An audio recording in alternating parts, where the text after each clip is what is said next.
नमस्कार दोस्तों, स्वागत है आपका हमारे चैनल पर जहां हम खोलते हैं रहस्यमय दरवाजे ज्योतिष और अंकशास्त्र की दुनिया के।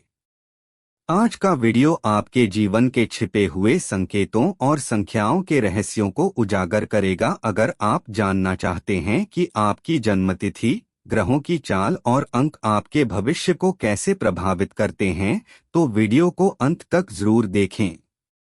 चैनल को सब्सक्राइब करना न भूलें और बेल आइकन दबाएं ताकि हर नया रहस्य सबसे पहले आप तक पहुंचे। तो चलिए शुरू करते हैं आज की आध्यात्मिक यात्रा। ज्योतिष में ग्रहों के बारे में 10 रोचक और गहन तथ्य। ज्योतिष शास्त्र एक ऐसा विज्ञान है जो आकाशीय पिंडों की चाल और स्थिति का मानव जीवन पर पड़ने वाले प्रभाव का अध्ययन करता है।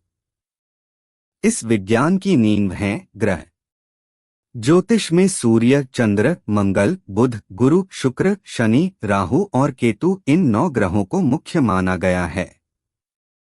ये ग्रह किसी भी व्यक्ति के जन्म कुंडली के आधार स्तंभ हैं, जो उसके स्वभाव, भाग्य, सुख-दुख, उन्नति और अवनति का कारण बनते हैं। आम बोलचाल में हम इन्हें ग्रह कहते हैं, लेकिन ज्योतिष की दृष्टि में ये सिर्फ खगोलीय पिंड मात्र नहीं हैं, बल्कि ऊर्जा के केंद्र, चेतना के प्रतीक और हमारे कर्मों के फल देने वाले शक्तिशाली सूत्रधार हैं। आइए ज्योतिष के इस रहस्यमय संसार में गहरे उतरते हैं और ग्रहों से जुड़े 10 ऐसे मौलिक और रोचक तथ्यों को जानते हैं, जो आपकी कुंडली और जीवन को समझने की दृष्टि को ही बदल देंगे। तथ्य 1। ज्योतिष में ग्रह की परिभाषा खगोल शास्त्र से भिन्न है। यह एक ऊर्जा का केंद्र है। सबसे पहला और महत्वपूर्ण तथ्य यह समझना है कि ज्योतिष में ग्रह प्लैनेट शब्द की अवधारणा आधुनिक खगोल विज्ञान एस्ट्रोनॉमी से पूरी तरह भिन्न है। खगोल विज्ञान की दृष्टि में एक ग्रह वह खगोलीय पिंड है जो सूर्य के चारों ओर चक्कर लगाता है, अपनी स्वयं की गुरुत्वाकर्षण शक्ति से गोलाकार है और उसने अपनी कक्षा के आसपास के क्षेत्र को साफ कर दिया हो। इस परिभाषा के आधार पर प्लूटो एक ग्रह नहीं रहा और हमारे सौर मंडल में 8 ग्रह बचते हैं। लेकिन ज्योतिष एक वैदिक विज्ञान है और इसकी दृष्टि गणितीय और ऊर्जात्मक है। ज्योतिष में ग्रह उन खगोलीय बिंदुओं या पिंडों को कहा जाता है जो पृथ्वी पर जीवन को ऊर्जात्मक रूप से प्रभावित करते हैं। इसलिए ज्योतिष में सूर्य, जो खगोल विज्ञान में एक तारा है, और चंद्रमा, जो एक उपग्रह है, को भी ग्रह की श्रेणी में रखा गया है। साथ ही राहु और केतु, जो खगोलीय रूप से कोई भौतिक पिंड नहीं हैं, बल्कि चंद्रमा की कक्षा और पृथ्वी की कक्षा के कटाव बिंदु ल्यूनर नोड्स हैं, उन्हें भी छाया ग्रह के रूप में शामिल किया गया है। क्यों? क्योंकि ज्योतिष का मूल सिद्धांत है, जैसे ब्रह्मांड वैसा पिंड, एज अबव सो बिलो। आकाश में होने वाली हलचल का सीधा प्रभाव पृथ्वी और उस पर निवास करने वाले प्राणियों पर पड़ता है। चंद्रमा समुद्र के ज्वार भाटे को नियंत्रित करता है, तो मनुष्य के शरीर में 70% पानी होने के कारण उसके मस्तिष्क पर भी प्रभाव डालता ही है।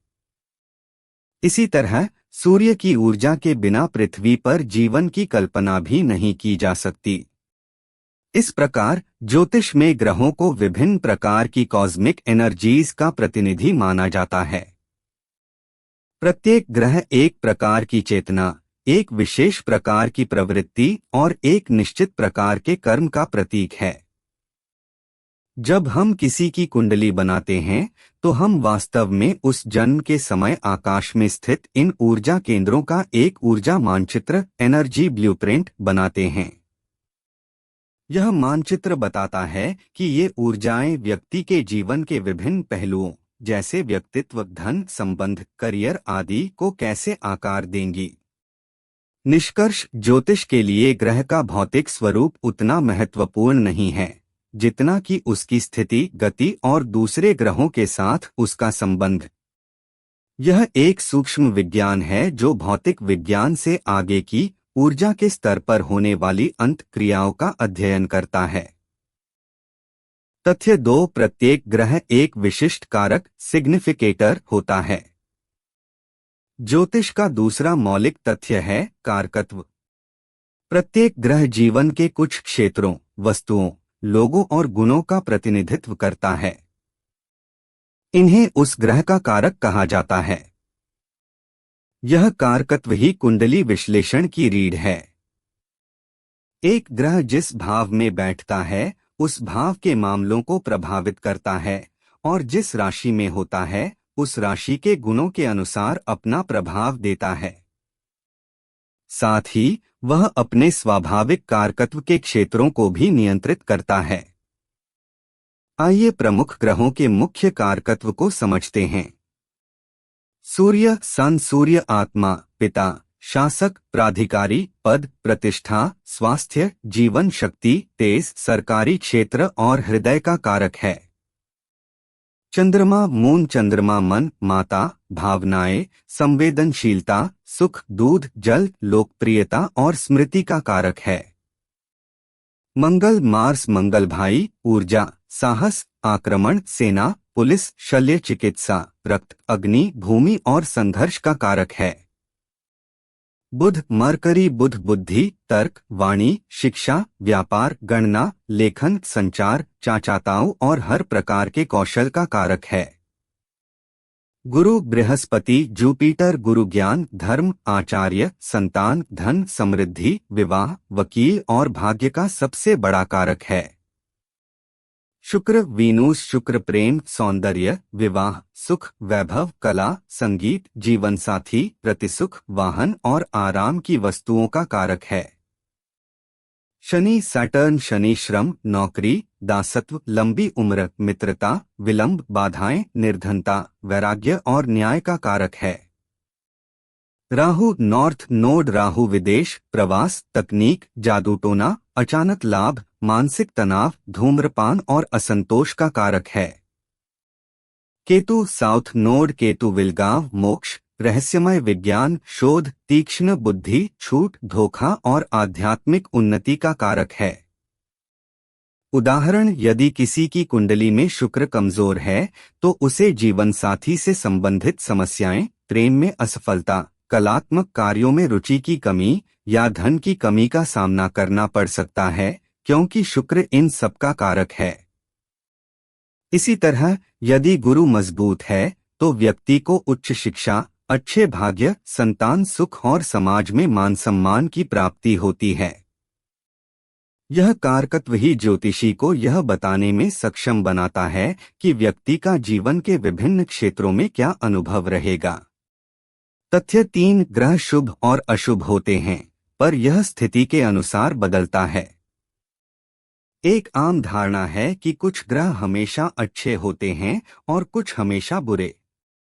जैसे गुरु और शुक्र को शुभ माना जाता है और शनि, मंगल, राहु केतु को पापी या अशुभ। लेकिन यह धारणा पूरी तरह सही नहीं है। ज्योतिष में कोई ग्रह पूर्ण रूप से शुभ या अशुभ नहीं होता। एक ग्रह का प्रभाव उसकी कुंडली में स्थिति, उसकी दशा और दूसरे ग्रहों के साथ उसके संबंधों पर निर्भर करता है। ग्रहों का मूल स्वभाव। प्राकृतिक शुभ ग्रह, नेचुरल बेनिफिट्स। गुरु, शुक्र, शुभ अवस्था में चंद्रमा और बुध। ये सामान्यतः सुख, समृद्धि और अनुकूल परिणाम देते हैं। प्राकृतिक अशुभ ग्रह, नेचुरल मैलेफिक्स। सूर्य, मंगल, शनि, राहु, केतु। ये सामान्यतः चुनौतियां, संघर्ष और कठिनाइयां लाते हैं। लेकिन यहाँ परिवर्तन कैसे आता है? स्थिति के आधार पर बाय पोजीशन एक प्राकृतिक अशुभ ग्रह यदि अपनी उच्च राशि, मित्र राशि या स्वगृही में बैठा हो तो वह राजा की तरह शुभ फल दे सकता है। उदाहरण के लिए मंगल मेष राशि में उच्च का माना जाता है, वहां वह व्यक्ति को अत्यधिक साहसी, सेनापति या नेता बना सकता है। इसी तरह एक प्राकृतिक शुभ ग्रह यदि नीच राशि या शत्रु राशि में हो तो अपना शुभत्व खो सकता है। गुरु यदि मकर राशि में नीच का हो तो व्यक्ति को धर्म में अविश्वास, अहंकार या धन हानि का कारण बन सकता है। दृष्टि के आधार पर बाय एस्पेक्ट, यदि एक अशुभ ग्रह किसी शुभ ग्रह की दृष्टि से प्रभावित हो रहा हो तो उसका अशुभ प्रभाव कम हो जाता है, और यदि एक शुभ ग्रह पर अशुभ ग्रहों की पाप दृष्टि पड़ रही हो तो वह शुभ ग्रह अपना अच्छा प्रभाव देना कम कर देता है। युति के आधार पर बाय कॉन्जंक्शन, यदि एक अशुभ ग्रह किसी शुभ ग्रह के साथ बैठा है तो वह उस शुभ ग्रह के कारकत्व को क्षति पहुंचा सकता है। उदाहरण के लिए, यदि शनि और चंद्रमा साथ बैठे हैं तो शनि चंद्रमा मन को दुखी, उदास और चिंताग्रस्त कर सकता है। इसे पापार्थ योग कहते हैं। कारकत्व के आधार पर बाय सिग्निफिकेशन एक ग्रह किसी के लिए शुभ और किसी के लिए अशुभ हो सकता है। उदाहरण के लिए, शनि एक सामान्य व्यक्ति के लिए कठिनाइयां लाता है, लेकिन एक साधु, योगी या शोधकर्ता के लिए गहन एकाग्रता और सफलता का कारण बन सकता है। निष्कर्ष, ज्योतिष में ग्रहों को सिर्फ अच्छे या बुरे के लेबल से नहीं देखा जाता, उन्हें ऊर्जा के रूप में देखा जाता है। मंगल की ऊर्जा यदि सकारात्मक दिशा में लगे तो साहस और जीत देती है, नकारात्मक दिशा में लगे तो क्रोध और हिंसा देती है। शनि की ऊर्जा अनुशासन सिखाती है, अगर आप उसके अनुशासन को स्वीकार करें तो वह आपको सफलता के शिखर पर पहुंचा सकती है, अन्यथा जीवन भर संघर्ष देती है। तथ्य 4, ग्रहों की महादशा जीवन के अध्यायों की कहानी कहती है। वैदिक ज्योतिष में महादशा प्रणाली एक अद्भुत और अत्यंत सटीक पद्धति है जो यह बताती है कि किसी व्यक्ति के जीवन के किस अवधि में किस ग्रह का प्रभाव सबसे अधिक रहेगा।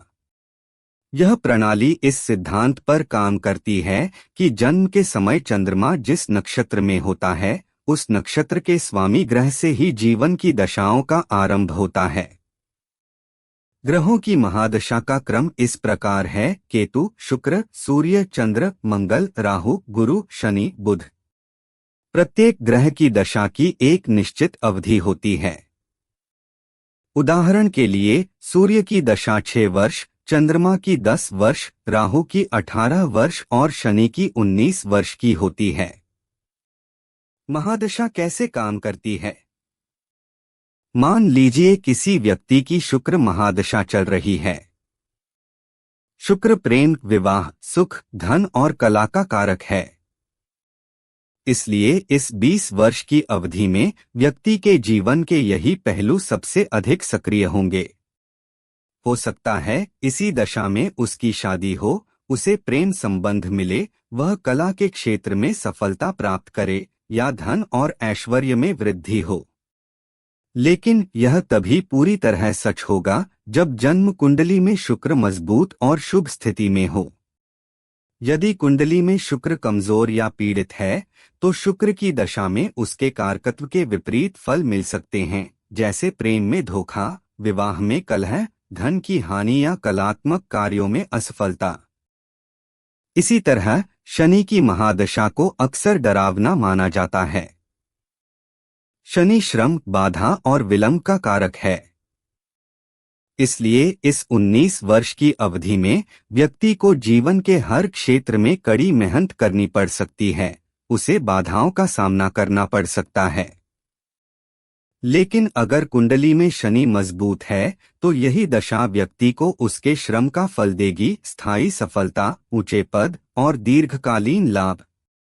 शनि की दशा ही व्यक्ति को जीवन की वास्तविकताओं से परिचित कराती है और उसे परिपक्व बनाती है।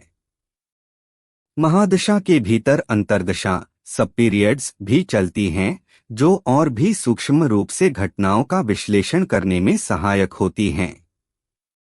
निष्कर्ष, महादशा प्रणाली ज्योतिष को एक गतिशील और जीवंत विज्ञान बनाती है। यह सिर्फ यह नहीं बताती कि आप कैसे हैं, बल्कि यह भी बताती है कि आपका जीवन अलग अलग समय अवधियों में कैसा रहेगा। यह मानती है कि जीवन एक नदी की तरह बहता है और अलग अलग ग्रह अलग अलग समय पर इसकी धारा की दिशा तय करते हैं। तथ्य 5 ग्रहों की राशियां और भाव उनकी भूमिका और क्षमता तय करते हैं। एक ग्रह अपने आप में पूर्ण नहीं होता। उसका प्रभाव इस बात पर निर्भर करता है कि वह किस राशि ज़ोडिएक साइन में स्थित है और किस भाव हाउस में बैठा है। राशि और भाव ग्रह के लिए एक मंच की तरह हैं। राशि बताती है कि ग्रह कैसे काम करेगा और भाव बताती है कि वह किस क्षेत्र में काम करेगा। राशि का प्रभाव the role of the sign. 12 राशियां हैं और प्रत्येक राशि का एक स्वामी ग्रह होता है। जब कोई ग्रह किसी राशि में प्रवेश करता है तो उस राशि के स्वामी के साथ उसके संबंध मित्र शत्रु सम के आधार पर उसकी शक्ति बदल जाती है। उच्च राशि एक्सॉल्टेशन। जब कोई ग्रह किसी राशि में होता है जहां उसे सर्वाधिक बल मिलता है तो उसे उच्च का कहते हैं। जैसे सूर्य मेष राशि में उच्च का होता है। नीच राशि डेबिलिटेशन। जब कोई ग्रह अपनी उच्च राशि की विपरीत राशि में होता है जहां उसे सबसे कम बल मिलता है तो उसे नीच का कहते हैं। जैसे सूर्य तुला राशि में नीच का होता है। मूल त्रिकोण राशि ऑन साइन। जब ग्रह अपनी स्वयं की राशि में होता है तो वह बहुत शक्तिशाली होता है। जैसे मंगल मेष और वृश्चिक राशि का स्वामी है। मित्र राशि फ्रेंडली साइन। जब ग्रह अपने मित्र ग्रह की राशि में होता है तो वह अच्छा फल देता है। शत्रु राशि एनिमी साइन। जब ग्रह अपने शत्रु ग्रह की राशि में होता है तो उसका प्रभाव कमजोर हो जाता है। उदाहरण बुध बुद्धि का कारक है।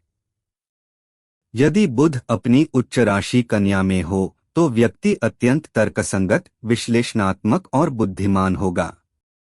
लेकिन यदि बुध अपनी नीच राशि मीन में हो तो बुद्धि भावनाओं में उलझी रहेगी, व्यक्ति निर्णय लेने में कठिनाई महसूस करेगा।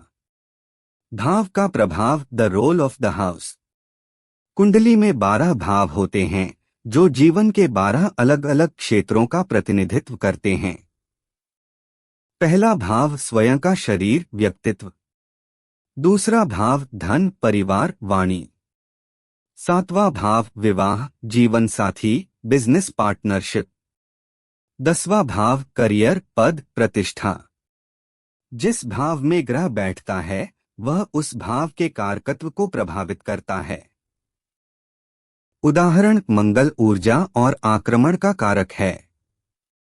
यदि मंगल 7वें भाव विवाह में बैठा है तो वह विवाह के क्षेत्र में अपनी ऊर्जा डालेगा। इसके परिणामस्वरूप व्यक्ति का जीवन साथी बहुत ऊर्जावान साहसी या गुस्से वाला हो सकता है या विवाहित जीवन में झगड़े और तनाव की स्थिति बन सकती है। इसी मंगल का यदि 10वें भाव करियर में हो तो व्यक्ति सेना पुलिस इंजीनियरिंग या ऐसे ही किसी मंगल वाले करियर में सफल हो सकता है। निष्कर्ष एक ग्रह का अकेला विश्लेषण अपूर्ण है।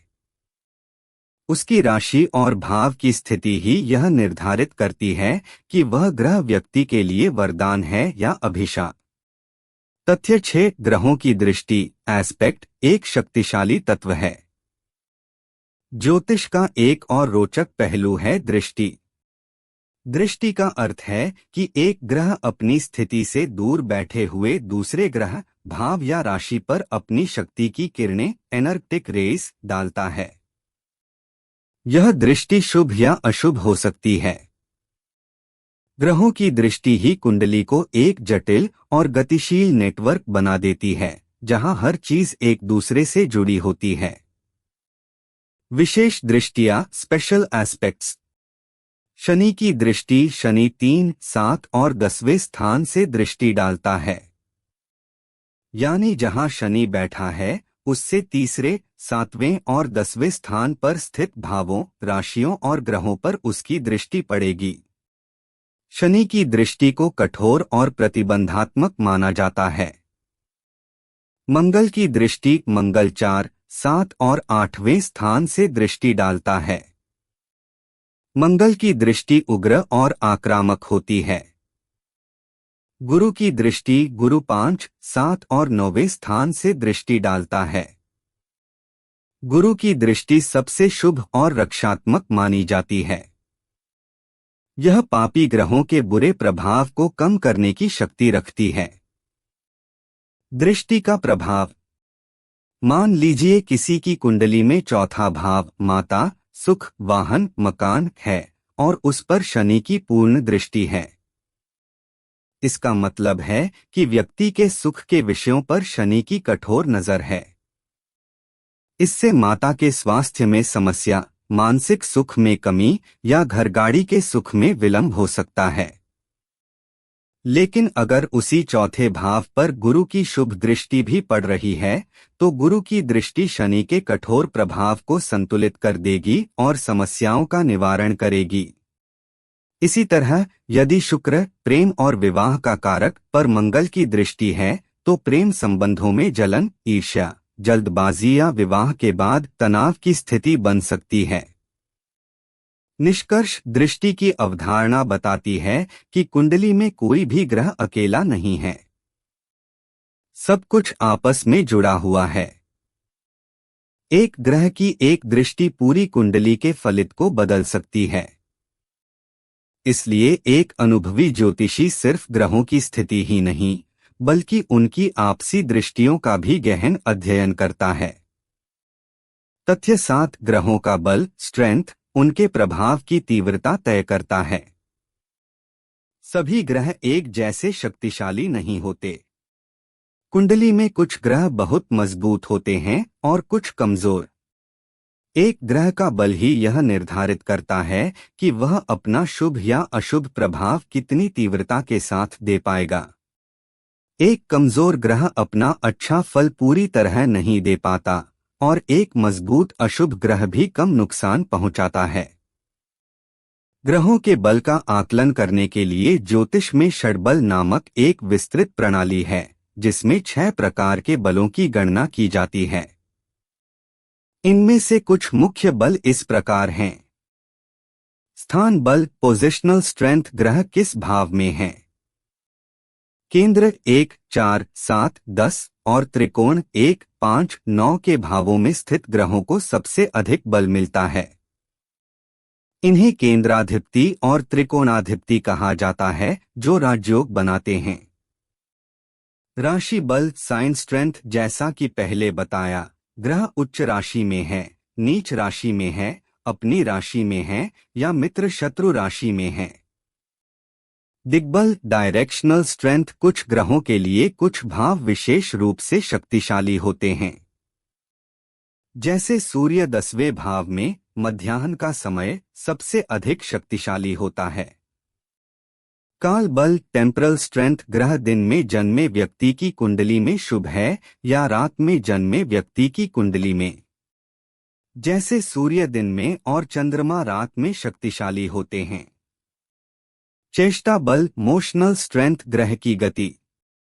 सामान्यतः वक्री रेट्रोग्रेड ग्रह को विशेष बल प्राप्त होता है क्योंकि वह पीछे की ओर चल रहा होता है और उसकी ऊर्जा अंदर की ओर केंद्रित होती है। उदाहरण, मान लीजिए 2 व्यक्तियों की कुंडली में गुरु है।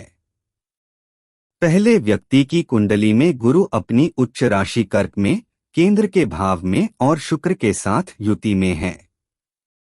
दूसरे व्यक्ति की कुंडली में गुरु नीच राशि मकर में और अशुभ ग्रहों की दृष्टि में है। पहला व्यक्ति उच्च शिक्षा प्राप्त, धनी और भाग्यशाली होगा, जबकि दूसरे व्यक्ति को शिक्षा में रुकावट, धन की कमी और भाग्य का साथ न मिलने जैसी समस्याएं होंगी। यह अंतर सिर्फ गुरु के बल के कारण है। निष्कर्ष, ग्रहों का बल ही यह तय करता है कि वे कुंडली में अपनी आवाज कितनी ऊंची के साथ रख पाएंगे। एक मजबूत ग्रह की आवाज सबसे ऊपर सुनाई देती है, जबकि एक कमजोर ग्रह की आवाज दबसी जाती है। तथ्य 8, वक्री ग्रह का विशेष और गहरा प्रभाव होता है। जब कोई ग्रह पृथ्वी से देखने पर पीछे की ओर चलता हुआ प्रतीत होता है तो उस अवस्था को वक्री रेट्रोग्रेड कहा जाता है। खगोल विज्ञान में यह एक ऑप्टिकल इल्यूजन है, लेकिन ज्योतिष में वक्री ग्रह का बहुत ही महत्वपूर्ण और गहरा प्रभाव माना जाता है। आमतौर पर वक्री ग्रह को कमजोर मानने की भूल की जाती है, लेकिन ऐसा नहीं है। वक्री ग्रह की ऊर्जा का प्रवाह बाहर की ओर न होकर अंदर की ओर होता है। इसलिए यह ग्रह व्यक्ति को उस ग्रह के कारकत्व के विषय में आत्ममंथन करने के लिए प्रेरित करता है। वक्री ग्रह का सामान्य प्रभाव। आंतरिककरण इंटरनलाइजेशन। वक्री ग्रह व्यक्ति का ध्यान बाहरी दुनिया से हटाकर अपने अंदर की ओर केंद्रित करता है। जैसे वक्री बुध व्यक्ति को अपनी सोच, अपनी बुद्धि और अपने संचार पर पुनर्विचार करने के लिए मजबूर करता है। विलंब डिले। वक्री ग्रह उसके कारकत्व से जुड़े मामलों में देरी करवाता है, लेकिन अंततः परिणाम देता है। पुनरावृत्ति रेपिटेशन। वक्री ग्रह जीवन में पुराने मुद्दों, पुराने लोगों या पुराने पैटर्न को वापस लेकर आता है, ताकि व्यक्ति उन्हें एक बार फिर से सुलझा सके। विशिष्ट वक्री ग्रहों का प्रभाव। वक्री शनि। शनि पहले से ही विलंब का कारक है। वक्री होने पर यह प्रभाव और बढ़ जाता है। व्यक्ति को अपने कर्मों पर पुनर्विचार का मौका मिलता है। यह अतीत की गलतियों को सुधारने का समय होता है। वक्री गुरु। गुरु ज्ञान और धर्म का कारक है। वक्री गुरु व्यक्ति को अपनी मान्यताओं, आस्था और दर्शन पर पुनर्विचार के लिए प्रेरित करता है। हो सकता है व्यक्ति पारंपरिक शिक्षा के बजाय अज्ञान की ओर आकर्षित हो। वक्री शुक्र। शुक्र प्रेम और रिश्तों का कारक है। वक्री शुक्र के समय पुराने प्रेमी प्रेमिका वापस आ सकते हैं या विवाह में पुराने मतभेद फिर से सामने आ सकते हैं, ताकि उन्हें स्थायी रूप से सुलझाया जा सके। निष्कर्ष। वक्री ग्रह एक द्वितीय अवसर, सेकंड चांस की तरह है। यह व्यक्ति को रुकने, सोचने और अपने जीवन के किसी पहलू को दोबारा ठीक करने का अवसर देता है। इसे कमजोरी नहीं, बल्कि एक विशेष प्रकार की शक्ति के रूप में देखना चाहिए। तथ्य। 9 ग्रहों की शांति के लिए उपाय, रेमेडीज, एक व्यावहारिक पहलू है। ज्योतिष सिर्फ भविष्य बताने का विज्ञान नहीं है, बल्कि समस्याओं का समाधान सुझाने का विज्ञान भी है। यदि कुंडली में कोई ग्रह पीड़ित है और समस्याएं दे रहा है, तो ज्योतिष में उस ग्रह को शांत करने के लिए अनेक उपाय बताए गए हैं। ये उपाय ग्रह की नेगेटिव एनर्जी को पॉजिटिव एनर्जी में बदलने में सहायक होते हैं।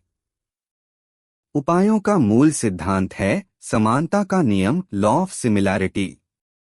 जिस ग्रह से आप परेशान हैं, उस ग्रह से जुड़ी वस्तुओं, रंगों, मंत्रों या क्रियाओं को अपने जीवन में शामिल करके आप उस ग्रह के साथ एक सकारात्मक तालमेल बना सकते हैं। प्रमुख उपाय इस प्रकार हैं। रत्न धारण, जेमस्टोन्स। प्रत्येक ग्रह का एक स्पेसिफिक रत्न होता है। कमजोर ग्रह को मजबूत करने के लिए उसका रत्न धारण किया जाता है। जैसे माणिक सूर्य के लिए, मोती चंद्रमा के लिए, पन्ना बुध के लिए, पुखराज गुरु के लिए, हीरा शुक्र के लिए, नीलम शनि के लिए और गोमेद राहु के लिए। सावधानी। रत्न किसी योग्य ज्योतिषी की सलाह के बिना कभी न पहनें, क्योंकि गलत रत्न नुकसान पहुंचा सकता है। मंत्र जाप, मंत्रा चांटिंग। प्रत्येक ग्रह का एक बीज मंत्र और मूल मंत्र होता है। नियमित रूप से मंत्र जाप करने से ग्रह की ऊर्जा शुद्ध होती है। जैसे सूर्य के लिए घृणी सूर्याय नमः, शनि के लिए शन शनैश्चराय नमः। दान, चैरिटी। ग्रह से जुड़ी वस्तुओं का दान करने से ग्रह शांत होते हैं। जैसे सूर्य के लिए गेहूं, तांबा, चंद्रमा के लिए चावल, चांदी, शनि के लिए तिल, काली उड़द, लोहा आदि। रंग थेरेपी, कलर थेरेपी। ग्रहों के रंगों को अपने जीवन में शामिल करना। जैसे सूर्य के लिए लाल नारंगी, चंद्रमा के लिए सफेद, शनि के लिए नीला काला। व्रत और पूजा, फास्टिंग एंड वर्शिप, ग्रहों से जुड़े दिनों में व्रत रखना या उनकी पूजा करना, जैसे सोमवार को चंद्रमा की, शनिवार को शनि की, गुरुवार को गुरु की। योग और ध्यान, योगा एंड मेडिटेशन, योग और ध्यान के द्वारा मन को शांत करके किसी भी ग्रह के नेगेटिव प्रभाव को कम किया जा सकता है। निष्कर्ष, उपायों का उद्देश्य भाग्य को बदलना नहीं, बल्कि अपनी ऊर्जा को ग्रहों की ऊर्जा के अनुकूल बनाना है। यह एक सक्रिय प्रक्रिया है जहां व्यक्ति अपने कर्मों के द्वारा अपने जीवन को बेहतर बनाने का प्रयास करता है। तथ्य 10, ग्रह सिर्फ बाहरी शक्तियां नहीं, बल्कि हमारे अंदर की चेतना के प्रतीक हैं। यह अंतिम और सबसे गहरा तथ्य है। ज्योतिष की उच्चतम समझ यह है कि ये ग्रह सिर्फ बाहर आकाश में टिमटिमाते पिंड मात्र नहीं हैं, बल्कि ये हमारे अपने अंदर मौजूद मनोवैज्ञानिक और आध्यात्मिक शक्तियों के प्रतीक हैं। ग्रह और हमारा अंतर्मन। सूर्य हमारी आत्मा, हमारा वास्तविक स्व है। चंद्रमा हमारा मन, हमारी चंचल चेतना है। मंगल हमारे अंदर का साहस, क्रोध और ऊर्जा का स्रोत है। बुध हमारी बौद्धिक क्षमता और तर्क शक्ति है। गुरु हमारी अंतरात्मा, नैतिकता और ज्ञान की प्यास है। शुक्र हमारी कामनाओं, आकर्षण और सुख की इच्छा है। शनि हमारे अंदर का भय, अहंकार और हमें अनुशासन सिखाने वाला गुरु है। कुंडली इन आंतरिक शक्तियों का एक मानचित्र है। जब कोई ग्रह पीड़ित होता है तो उसका मतलब है कि हमारे अंदर की वह शक्ति असंतुलित है। उदाहरण के लिए, यदि कुंडली में चंद्रमा कमजोर है तो इसका मतलब है कि हमारा मन अस्थिर, भयभीत और भावनात्मक रूप से कमजोर है। ज्योतिष के उपाय वास्तव में इन आंतरिक शक्तियों को संतुलित करने के तरीके हैं। जब हम शनि के उपाय करते हैं तो हम वास्तव में अपने अंदर के डर को दूर करने और अनुशासन को अपनाने का अभ्यास कर रहे होते हैं। जब हम गुरु का मंत्र जपते हैं तो हम अपनी बुद्धि को ज्ञान की ओर मोड़ रहे होते हैं। निष्कर्ष, ज्योतिष का अंतिम लक्ष्य व्यक्ति को स्वयं को जानने में सहायता करना है। ग्रहों का अध्ययन वास्तव में स्वयं के अध्ययन का ही एक मार्ग है। एक बार जब हम यह समझ जाते हैं कि हमारी कुंडली में दिख रही समस्याएं वास्तव में हमारे अपने अंदर के असंतुलन का प्रतिबिंब हैं, तो हम बाहरी ग्रहों को दोष देना बंद कर देते हैं और आत्मसुधार की यात्रा पर निकल पड़ते हैं। यही ज्योतिष विज्ञान की सच्ची सार्थकता है। निष्कर्ष, ज्योतिष में ग्रहों की दुनिया अत्यंत विशाल और गहन है। ये 10 तथ्य इस विज्ञान की सतह को छूने मात्र के समान हैं। ग्रह न तो हमारे भाग्य के निर्माता हैं और न ही हमें दंड देने वाले। वे ऊर्जा के स्रोत हैं जो हमारे कर्मों के अनुसार हमें फल प्रदान करते हैं।